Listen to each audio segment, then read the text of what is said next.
Opinión, realidad y debate sobre los temas que me interesan. Junto a Fernando Paulsen. La clave me escucha. ¿Cómo están? Bienvenidos a Combinación Clave. Estamos ya con nuestro primer invitado de esta mañana de lunes. Él es Gabriel Gaspar, diplomático chileno, ha sido ex subsecretario de Guerra también. Gabriel, ¿cómo estás? ¿Qué tal, Fernando? Un gusto saludarte. Igualmente, tú fuiste miembro de la diplomacia chilena durante bastante tiempo. Además, tuviste, como yo decía, nombramientos y trabajos directamente como subsecretario de Guerra y como, creo que en esa época se llamaba subsecretario para las Fuerzas Armadas, o algo así era el título, ¿no? Sí, en la estructura antigua se llamaba subsecretario de Guerra, que en el fondo atendía los asuntos del ejército, y con la reforma posterior se pasó a llamar subsecretario de Fuerzas Armadas, que atiende a las tres ramas, y eso también desempeñó ese cargo un par de años en el segundo gobierno de la presidenta Bachelet.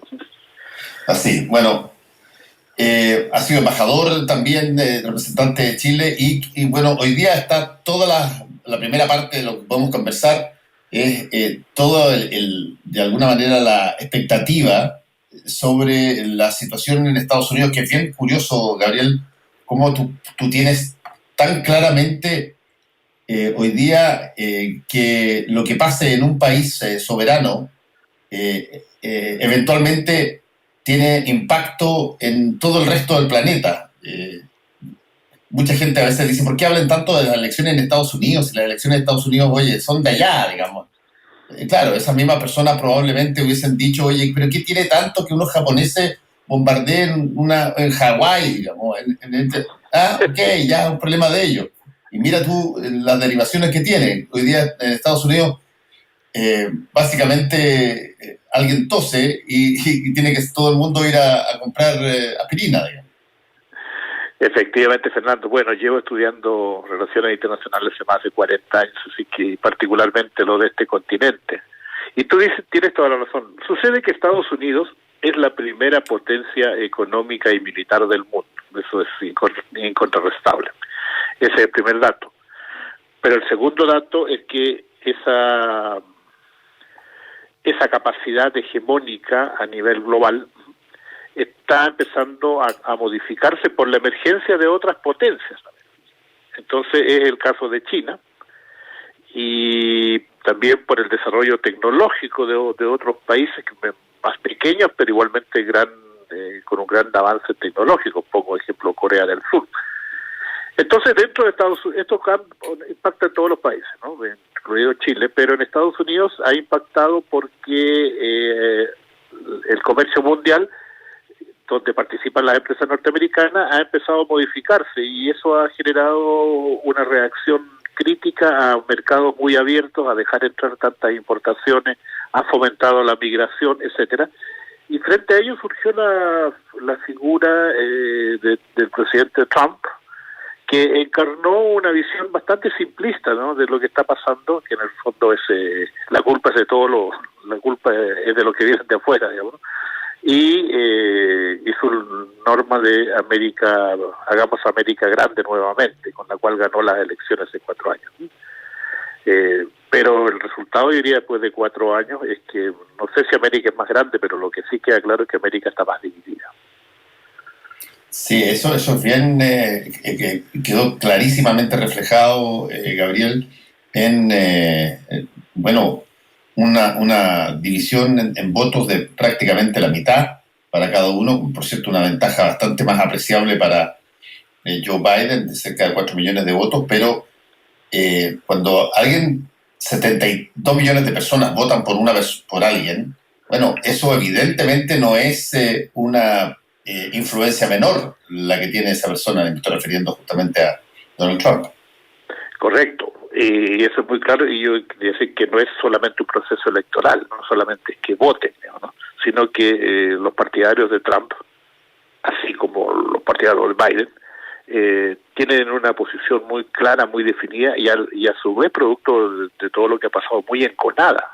Entonces, el tema no se acaba en la urna, sino que continúa todos los días en en los almuerzos familiares, en las reuniones de amigos, en las conversaciones de todo tipo.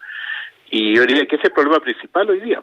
Cómo las nuevas autoridades, encabezadas por el presidente Biden, encuentran una sociedad totalmente polarizada. Y más allá de terminar el proceso electoral, no acaba todo, sino que lo importante es cómo restituir la gobernabilidad a una sociedad tan dividida. Ya, pero ahí hay un paso previo, Gabriel, que es básico. Uno, y que tú lo dijiste, uno es que efectivamente termine el proceso electoral. Y eso no va a terminar mientras básicamente Trump no conceda su derrota, digamos.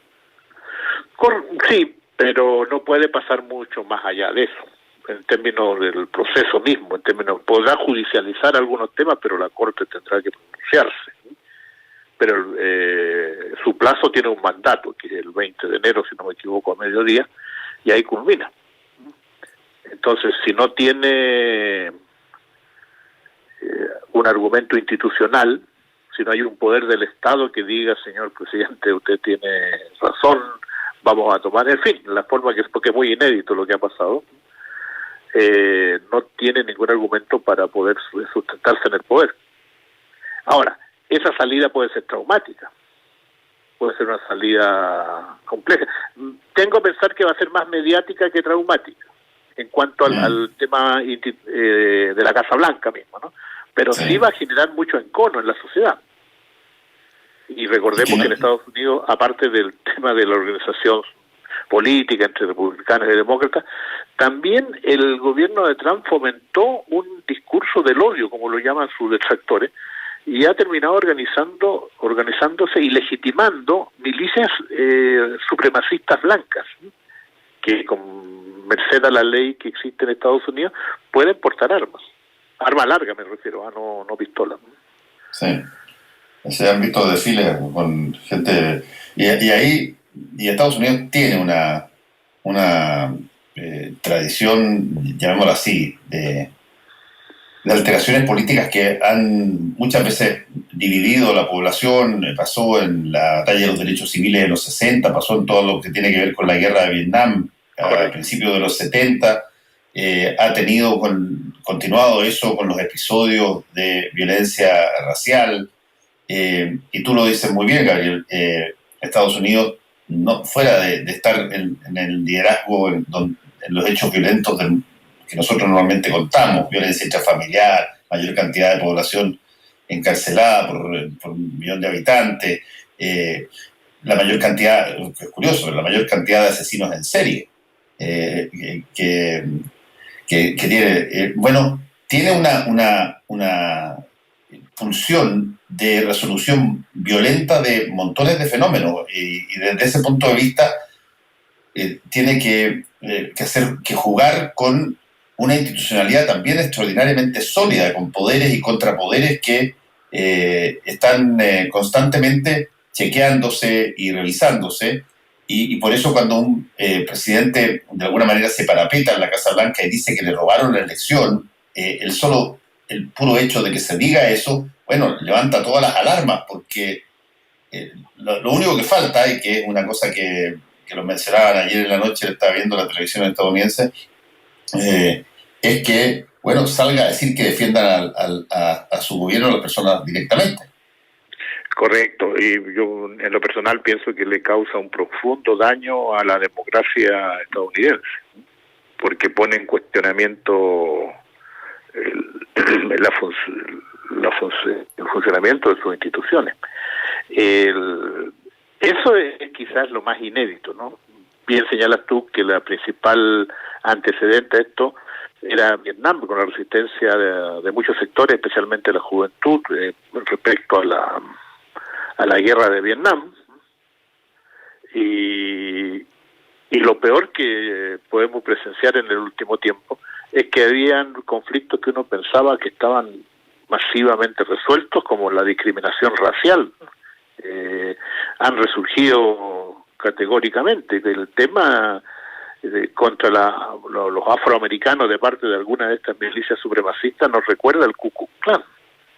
Y eso no solo se trata de algún señor psicópata que quedó dañado, digamos, por algo, o por las drogas, o por lo que sea, y que hoy día saca esos prejuicios racistas, sino que también eso invade en algunas partes a las fuerzas policiales locales, como lo hemos visto en algunos casos de asesinatos virtuales de personas detenidas por policías, digamos, ¿no?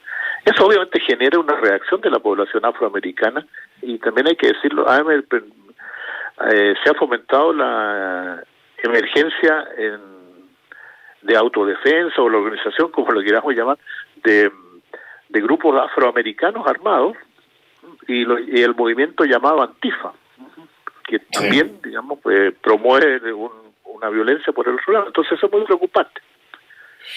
Estamos conversando con el analista internacional, ex embajador, ex subsecretario de Guerra, Gabriel Gaspar. Gabriel, y respecto de por ejemplo, la situación de Chile respecto del mundo exterior. El presidente, bueno, le envió los saludos a Joe Biden como electo presidente, que es una conducta que hicieron muchísimos de mandatarios, adelantándose a incluso las palabras de Donald Trump. ¿Qué ves tú, cómo ves tú que se organiza, porque algo lo enunciaste al principio, que se organiza esta nueva forma de relación donde el multilateralismo está, bajo fuego?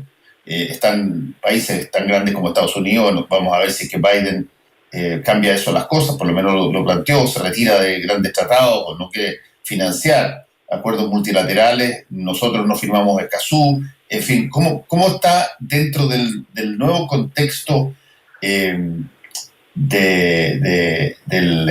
lo global la relación que Chile tiene con sus fronteras internacionales? Bueno, en el ámbito internacional es uno de los frentes donde Trump actuó con mayor locuacidad, digamos, y eficiencia presupuestaria, llamémoslo así. En el diagnóstico simplista que en el fondo convoca a un proteccionismo económico y a un aislacionismo internacional, él considera, por ejemplo, que Estados Unidos no tiene que tener, tiene demasiados gastos en el exterior, ¿no?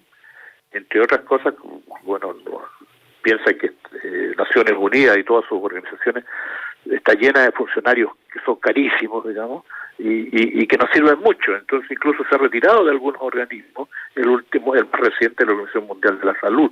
En ese sentido, rompe con una tradición histórica de Estados Unidos de fomentar el multilateralismo. Choca con nosotros en ese aspecto. Nosotros tampoco hemos cantado mal las rancheras bajo la administración del presidente Piñera, porque algunos acuerdos internacionales que nosotros mismos hemos promovido, sino que nosotros fuimos los presentar como el de Escazú y otros, y al final terminamos rechazándolos. El cambio, el presidente Biden es una persona que tiene más de 30 años en la Comisión de Relaciones Exteriores en el Congreso americano. Es una persona experimentada, conoce relativamente bien América Latina, ha estado un par de veces en Chile.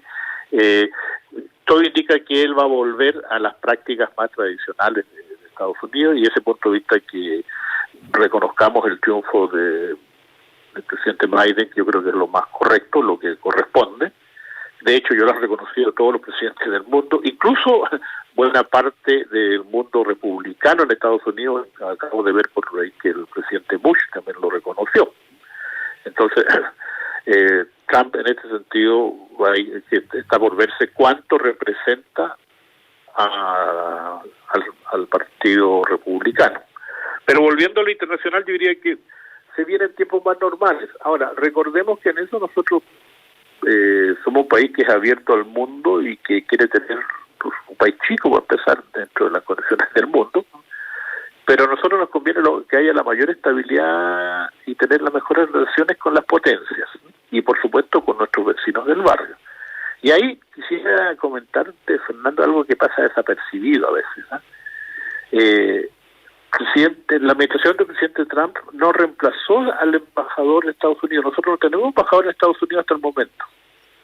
Sí. Se podrá decir que tiene que aprobarlo el Congreso, etcétera, pero sí, cuando a un gobierno le interesa, pues, lo coloca en tabla, hacerlo bien el Congreso y sale relativamente en plazos normales. En cambio, aquí llevamos años sin embajador de Estados Unidos. Pero eso no es todo, mi querido Fernando. Tampoco tenemos embajador chino. El embajador Chu Bu, que se caracterizó por hacer diplomacia por los medios, hay que decirlo, no es muy diplomático publicar columnas en los periódicos indicando lo que tendría que hacer Chile. Pero el embajador Chu ha sido retirado. No sabemos si es un gesto interno respecto a la conducta del embajador Chu, o no sabemos si es resultado de una decisión hacia Chile. No sabemos. Por lo menos la opinión pública no lo sabe, la Cancillería tendrá otra opinión probablemente. Eso es preocupante, ¿eh? Y en América Latina todos cuadrados, digamos, con el reconocimiento, salvo tengo entendido el presidente brasileño Jair Bolsonaro. En ese sentido vamos a tener en América Latina en estos días las viudas de Trump, por llamarlo así. Sí, sin duda. Ahora ahí Gabriel, hay un punto. Cuando tú lo dijiste muy bien, cuando un país del tamaño y de la influencia de Estados Unidos no nombra embajador en el tuyo, siendo que nosotros, y particularmente dentro de esta administración y particularmente este presidente, hemos dado muestras pero ya hasta la rastrería del interés que tenemos de tener buenas relaciones con Estados Unidos. ¿Cuál es, a tu juicio, por qué eso no ocurre? No hay formalmente embajadores. Mira, sería una conjetura, pero solo una conjetura, no tengo antecedentes, digamos, pero estimo que uno no tiene relaciones cuando no es necesario, cuando es secundario nada más, porque no hay un tema de molestia entre Estados Unidos y Chile, ¿no? No hay nosotros en nuestro plan tenemos muy buenas relaciones con los americanos. Entonces, es como si las relaciones no necesitaran embajador, van por piloto automático. Esa puede ser una hipótesis. Nosotros, tú tienes toda la razón, siempre nos hemos ocupado de enviar muy buenos embajadores a Estados Unidos. Generalmente han sido personas con gran experiencia diplomática, como es el caso del actual embajador Alfonso Silva, que es un diplomático de carrera, de larga trayectoria, y es subsecretario de Relaciones Exteriores, una persona de primer nivel, es la que está a cargo de nuestra misión en Estados Unidos. Y ahí hemos tenido a Juan Gabriel Valdés, a Mariano Fernández, en fin, a cancilleres. Siempre ha sido una plaza de primera prioridad para nosotros. A lo mejor, bueno, eso otra cosa que agregar, el presidente Trump, como en muchos otros campos, gobernaba por Twitter. No se apoyaba mucho en la estructura institucional y hay que reconocerlo, relegó al Departamento de Estado y la Cancillería norteamericana a un plano absolutamente secundario, y los asuntos principales se manejaban desde la Casa Blanca. Un poco como la crítica que hay en Chile de que a veces muchos temas diplomáticos no son tratados por la Cancillería, sino por el segundo piso del presidente. Sí, ahora también está cambiando la fisonomía aquí en América Latina. Gabriel, hay un nuevo presidente en Bolivia. Hay una situación bien delicada en Perú, donde entiendo que van a querer destituir de nuevo al presidente Vizcarra. ¿Qué es lo que está pasando en el entorno más cercano a tu juicio? Bueno, yo diría que yo soy contrario a esas tesis del péndulo, porque son demasiado simplistas, sino que cada país tiene su propio proceso político. ¿Por qué hay tanta convulsión en el último tiempo? Mi única explicación es que todos hemos sido afectados, además de las dificultades económicas, y las guerras comerciales entre chinos y americanos, que son de los principales socios comerciales de la mayoría de los países latinoamericanos. Lo que sucedió es que la pandemia, el COVID, desnudó la precariedad y sobre todo la desigualdad del modelo de desarrollo de América Latina. El COVID obligó a cuarentenas, la cuarentena obligó a que la gente no fuera a trabajar, y eso debilitó sobre todo a todos, digamos, pero por un lado los que tenían contrato, pero debilitó más a los que trabajan sin contrato, los que trabajan en negro, los llamados informales. Y porque si esos no van a trabajar, nadie les responde. Ni tienen seguro de cesantía, ni protección social. Y más o menos la mayoría de los países de América Latina tienen un 50% de su población en la informalidad. Entonces, varios meses de cuarentena y de COVID desnudaron brutalmente la desigualdad existente en nuestros países. Ante ello, la población obviamente reclama, protesta. Y en mi opinión, si a eso le sumamos casos de cuestionamiento a la legitimidad de los gobernantes, no solo del Ejecutivo, sino también de los jueces y de los parlamentarios, en general diría que una apreciación producida por diversos casos de corrupción, como lo que desgraciadamente hemos visto en toda América Latina, Chile incluido. No hay que decir que somos una isla, yo creo que es una pésima presentación internacional de Chile, decir que somos mejores que los demás en el fondo, es una sobreactuación que además no corresponde a la realidad. La pandemia tan duradera ha generado esta situación y por ello la pandemia golpea a donde hay crisis preexistente. En el caso de Bolivia había una situación grave después de las elecciones del año pasado.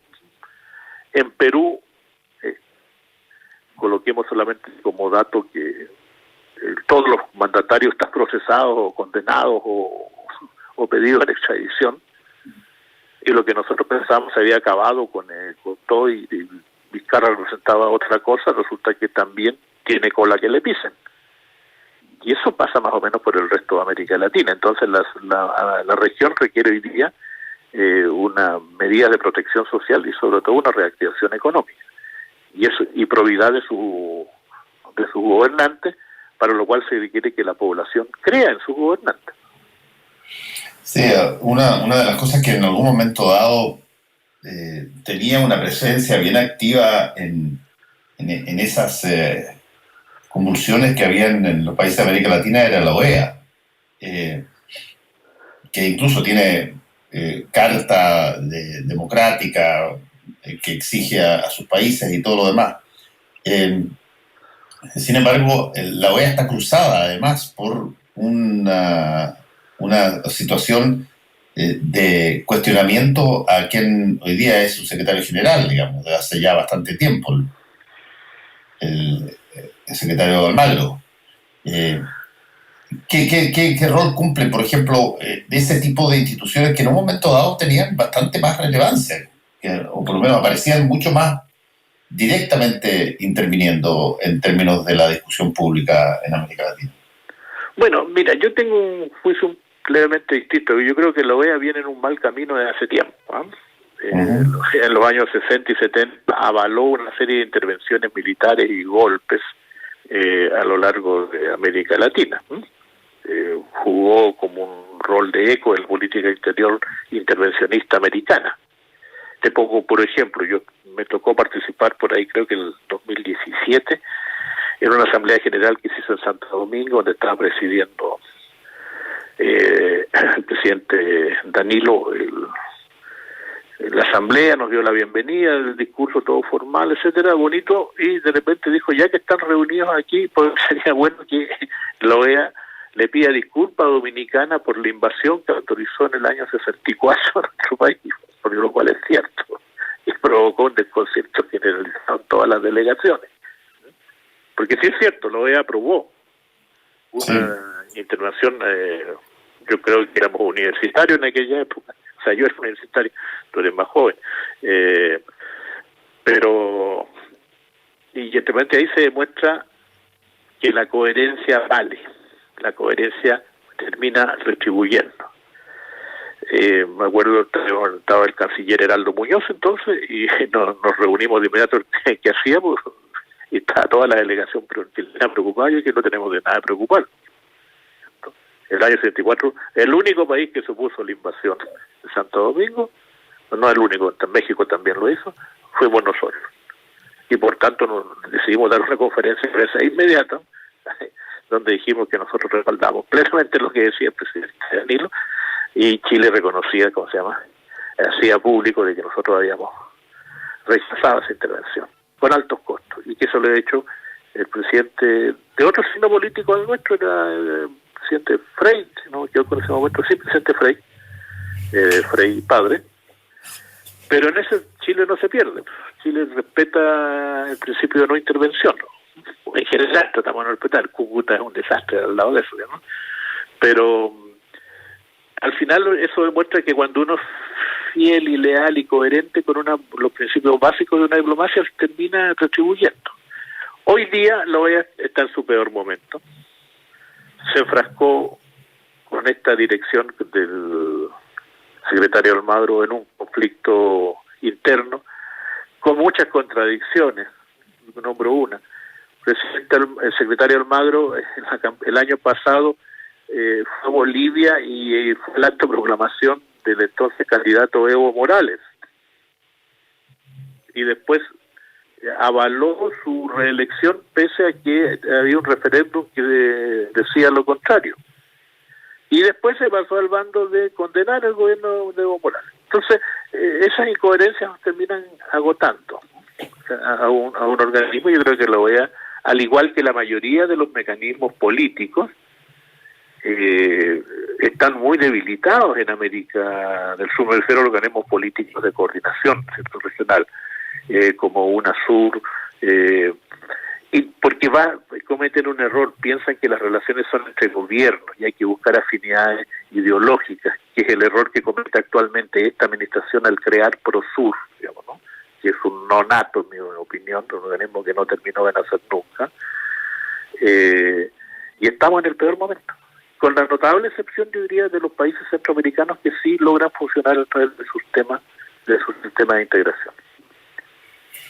Y si tú tuvieras que, no sé, darle algún tipo de consejo al canciller Alamán sobre cómo, no sé, encauzar o delinear lo que viene en términos inmediatos en materia de relaciones exteriores de Chile, ¿dónde se necesita mandar señales concretas muy fuertes hoy?